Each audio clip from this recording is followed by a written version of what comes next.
So at this point, you're living that rock and roll life, and reports were that you fail a drug test. Do you remember what you failed for? I don't believe you, Ryan.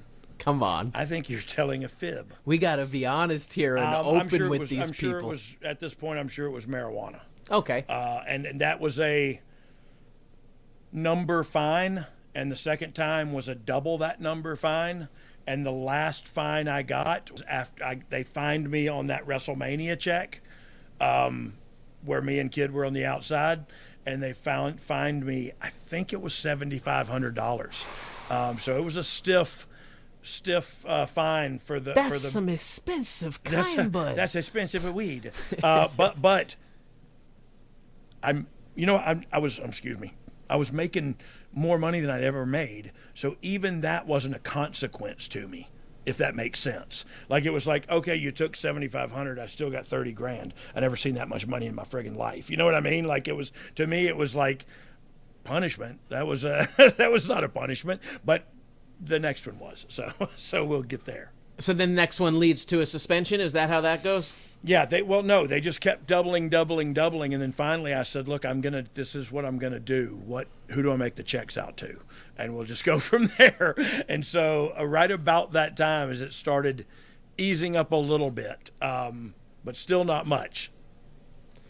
With Jeff not being happy that you two are about to be broken up and you failing a drug test, is this a molotov cocktail of sorts of bad circumstances in the run-up to the gigantic match and angle that's supposed to happen for you guys? Yeah, I'm sure it was. I'm sure the people in creative were watching their baby fall to pieces. But, that kind of stuff happens all the time. People mess up, people make mistakes, people, get DUIs or whatever, and you kind of, the show's got to go on. So I don't know if they were like going, oh my God, this guy's a lunatic, and yet.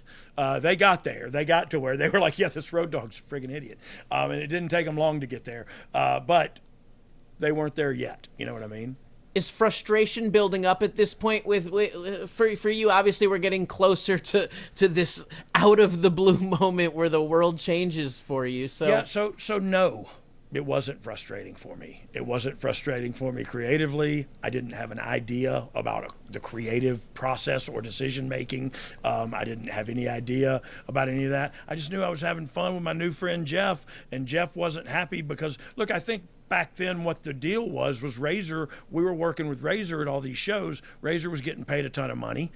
Look, of course I wasn't. I'm not going to get close to what the guys are getting, but I was making more than I've ever made. Mm-hmm. And Jeff was obviously not making what Razor was making.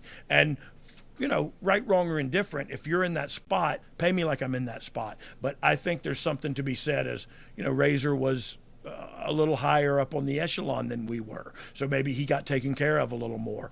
I don't know. I don't know if was that the final straw, but it was, Jeff didn't feel like he was being treated right. And I said, yeah, I'm with you, Jeff. You know what I mean? And that's Jeff's really as far as it went. So does Jeff's frustration start making things harder for you just in terms of dealing with people, or is he good and professional about keeping that frustration just between you guys? Yeah, 100%. Look, I never even, Jeff's a businessman, and he's a consummate businessman. He's always working. And so he was working this whole time, and he never got he never had emotionally upheaval or anything. You know what I mean? Like, I never saw him get upset during this process. It was all about him thinking, what's my next move? He's a chess player, and so he was thinking about his next move from a business standpoint, and I had no idea what he was thinking about. I was just like, yeah, you're my new friend. Let's go to your daddy's house. All right, things start heating up because it's building at this point, and it's going to get hard for you, which in business is rough. Last night, as the roadie, Nash Vegas, in your house 95. How